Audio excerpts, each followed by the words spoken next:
आप लोग भी स्टॉक मार्केट में इन्वेस्ट करना चाहते हैं, स्टॉक मार्केट में पैसे डाल के उससे पैसे कमाना चाहते हैं एंड आप अपने आसपास देखते हैं कि सब लोग बोलते हैं स्टॉक मार्केट में इन्वेस्ट करो, यहाँ पे इन्वेस्टमेंट करो, वहां पे करो। बट आपको इन्वेस्टमेंट वर्ड से समझ ही नहीं आता इन्वेस्टमेंट होता क्या है। जब भी आप इन्वेस्टमेंट वर्ड सुनते हो तो आपके दिमाग में क्या आता है? आपको लगता है कि इन्वेस्टमेंट होता है स्टॉक मार्केट में पैसे लगाना। क्या सच में यही इन्वेस्टमेंट होता है? और अगर ये नहीं होता तो क्या होता है? सो आई एम साहिब उठानी एंड मैं आपको बताने वाला हूँ what is investment in very simplified वे। जैसे मैंने अभी कहा कि स्टॉक मार्केट में पैसे लगाने को ही क्या हम इन्वेस्टमेंट बोलते हैं। हाँ, वैसे तो स्टॉक मार्केट में पैसे लगाने को हम इन्वेस्टमेंट बोलते हैं, बट इन्वेस्टमेंट वर्ड का स्पेसिफिक मीनिंग क्या होता है? इन्वेस्टमेंट होता है अगर आप किसी भी कंपनी का स्टॉक खरीदते हैं और वो मिनिमम 1 ईयर के लिए खरीदते हैं तो हम उसे एक्चुअल में इन्वेस्टमेंट बोलते हैं। किसी कंपनी में भी इन्वेस्ट करना एक तरह से उस कंपनी में ओनरशिप लेना। आप किसी भी कंपनी का स्टॉक खरीदते हैं इसका मतलब आप उस कंपनी के पार्टनर बन जाते हैं। वॉरेन बफेट भी कहते हैं आप स्टॉक में मत इन्वेस्ट करिए, आप कंपनी में इन्वेस्ट करिए। अगर आप किसी कंपनी का स्टॉक खरीदते हैं तो ये मत देखिए कि आप कोई स्टॉक खरीद रहे हैं, आप ये देखिए कि आप उस कंपनी को खरीद रहे हैं। क्योंकि अगर कंपनी अच्छे से परफॉर्म करेगी तो स्टॉक भी उसका वैसे ही परफॉर्म करेगा। मोस्टली लोग स्टॉक्स खरीदते हैं, बट अब आप ये वीडियो देख रहे हैं तो आप स्टॉक्स मत खरीदिए, आप कंपनी खरीदिए। क्योंकि लोग देखते हैं कि स्टॉक्स है तो स्टॉक में पैसा लगा रहे हैं, बट ऐसा नहीं है, आप उसकी कंपनी में पैसा लगा रहे हो। क्योंकि जैसा कंपनी बिहेव करेगी वैसा ही उसका स्टॉक बिहेव करेगा। तो आगे से जब भी आप इन्वेस्टमेंट करें तो ये ना देखें कि उसका स्टॉक कैसा है, आप ये देखिए उसकी कंपनी कैसी है, क्योंकि इन दी एंड आप कंपनी में ही पैसा लगा रहे हैं। हम बोलते तो हैं कि इन्वेस्टमेंट कम से कम 1 साल के लिए की जाती है, बट अगर हम इन्वेस्ट कर रहे हैं किसी भी कंपनी में तो हम 1 साल को देख के नहीं करते, हम कम से कम 5 से 10 साल को देख के करते हैं। क्योंकि कोई भी कंपनी 1 साल में क्या करेगी हमें ये नहीं पता होता, बट अगर कोई कंपनी अच्छी है तो 5-10 साल में जरूर ग्रोथ करेगी, हमें ये जरूर पता होता है। क्योंकि कंपनी अच्छा परफॉर्म करेगी तो उसके प्रॉफिट्स बढ़ेंगे, उसके प्रॉफिट्स बढ़ेंगे तो उसका शेयर का प्राइस भी बढ़ेगा। तो हमें ये तो समझ आ गया कि इन्वेस्टमेंट स्टॉक में पैसा लगाना होता है, बट हमें ये कैसे पता लगेगा कि कौन सी कंपनी में लगाना और कौन सी कंपनी में नहीं लगाना, कि कौन सी कंपनी का प्राइस ऊपर जा सकता है किसका नहीं जाएगा? तो इसके लिए हमें एनालिसिस करनी होती है। दो तरीके की एनालिसिस होती है, पहला फंडामेंटल एनालिसिस एंड दूसरा टेक्निकल एनालिसिस। अगर फंडामेंटल एनालिसिस को मैं आपको शॉर्ट में समझाऊं तो फंडामेंटल एनालिसिस होता है अगर आप किसी भी कंपनी की बैलेंस शीट वगैरह, उसकी एसेट लाइबिलिटीज, उसकी मैनेजमेंट, उसका कैश फ्लो देखते हैं, तो इस टाइप की स्टडी को हम फंडामेंटल एनालिसिस बोलते हैं।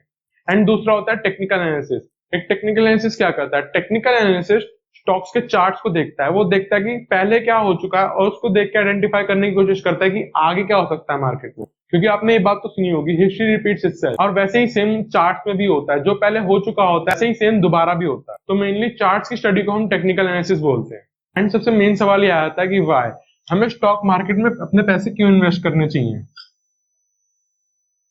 हम अपने पैसे को कहीं और इन्वेस्ट ना करके स्टॉक मार्केट में ही क्यों इन्वेस्ट कर रहे हैं? ऐसा देखा गया है कि जो स्टॉक मार्केट के रिटर्न्स है वो बाकी हर जगह के रिटर्न्स के हिसाब से सबसे बेटर है। स्टॉक मार्केट में अगर मैं इंडेक्स की बात करूं तो ऑन एन एवरेज हमको 18% एनुअल रिटर्न मिल जाता है। ये 18% फिक्स नहीं है, किसी साल ज्यादा होता है तो किसी साल कम होता है, बट अगर हम ओवरऑल बात करें तो ओवरऑल एवरेज 18% देखा गया है। और जो कि हम सेविंग्स और एफडी से कंपेयर करें तो उससे बहुत ज्यादा है।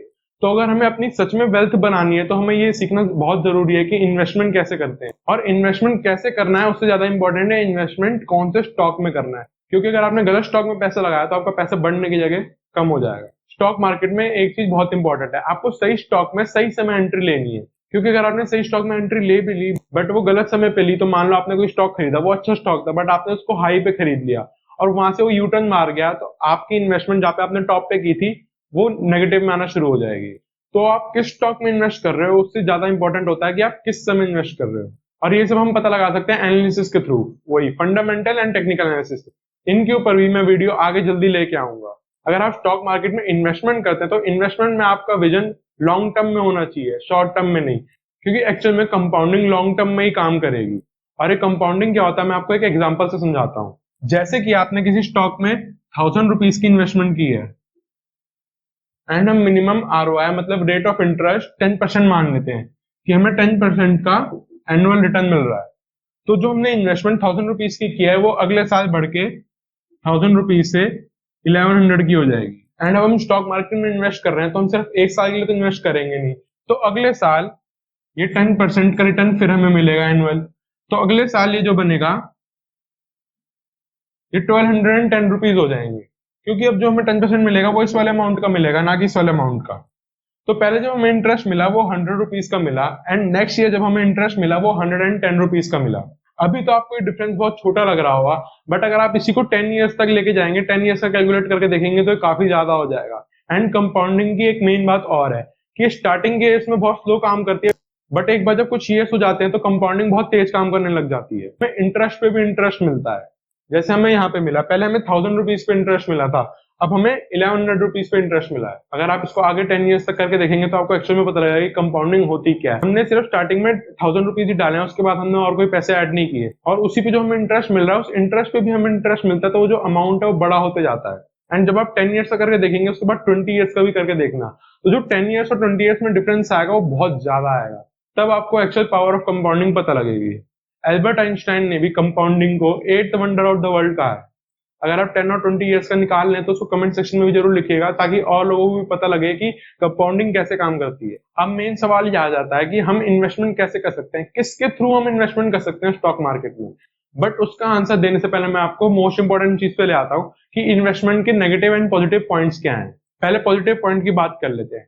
पहला, अगर आप एक बार इन्वेस्ट कर देते हैं, जैसे आपने लॉन्ग टर्म के लिए इन्वेस्ट किया, आपने 5 से 10 साल के लिए इन्वेस्ट किया है, तो अगर आप एक बार इन्वेस्ट कर देते हैं तो आपको उसके बाद उसमें कुछ करने की जरूरत नहीं है, वो कंपाउंडिंग अपने आप उसमें काम करती रहेगी। तो जब आप इन्वेस्टमेंट करेंगे तो जो उससे पैसा आएगा वो एक तरह से पैसिव इनकम आएगा, क्योंकि आपने एक बार तो नॉलेज लगा के एक कंपनी में इन्वेस्ट कर दिया, बट पैसा अपने आप काम करके आपको पैसा ला के देगा।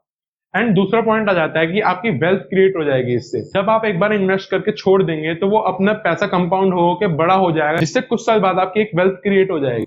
आपको अपना एक इन्वेस्टिंग का एक रूल भी बनाना चाहिए कि आपको एक एक्स अमाउंट हर महीने इन्वेस्ट करना है। उसका कुछ पोर्शन आप स्टॉक मार्केट में इन्वेस्ट कर सकते हैं एंड रिमेनिंग पोर्शन आप सेफ इन्वेस्टमेंट्स कर सकते हैं। लाइक जैसे आपने सोचा आप 20% हर महीने अपनी इनकम का इन्वेस्ट करेंगे, तो आप 15% स्टॉक मार्केट में इन्वेस्ट कर सकते हैं एंड रिमेनिंग 5% आप एफडी में इन्वेस्ट कर सकते हैं, क्योंकि एफडी एक सेफ इन्वेस्टमेंट है।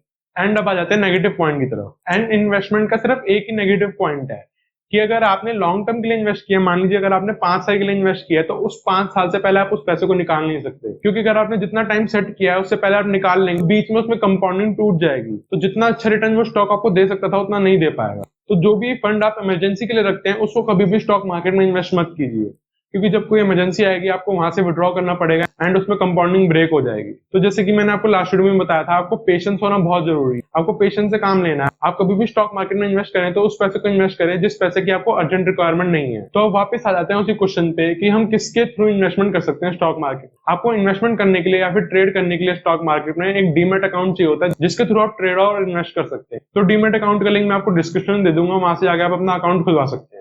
अगर आप सोच रहे हैं कि मैं इन्वेस्ट तो कर दूंगा बट आपको स्टॉक मार्केट से एक रेगुलर इनकम भी बनानी है, तो आप रेगुलर इनकम इन्वेस्टमेंट करके नहीं बना सकते। अगर आपको रेगुलर इनकम बनानी है तो आपको ट्रेडिंग करनी पड़ेगी। तो अगर आप राइट नॉलेज से ट्रेडिंग करेंगे तो आप स्टॉक मार्केट में भी एक रेगुलर इनकम अर्न कर सकते हैं। तो अगर आप ट्रेडिंग के बारे में भी जानना चाहते हैं तो हमारी अगली वीडियो ट्रेडिंग के बारे में आ रही है, तो इसलिए आपने अब तक टेक ट्रेडिंग के चैनल को सब्सक्राइब नहीं किया तो अभी जाके कर लीजिए, नोटिफिकेशन बेल भी ऑन कर दीजिए, जिससे आगे आने वाली कोई भी वीडियो आपसे मिस ना हो। और ये वीडियो बाकी लोगों के साथ भी शेयर करें, जिससे और लोगों को भी पता लगे कि इन्वेस्टमेंट होता क्या और वो स्टॉक मार्केट में इन्वेस्ट करके कैसे पैसे कमा सकते हैं। एंड अगर आपका अभी भी कोई डाउट है तो आप उसको कमेंट सेक्शन में लिख सकते हैं। एंड अब मैं आपसे मिलूंगा नेक्स्ट वीडियो में। Good bye.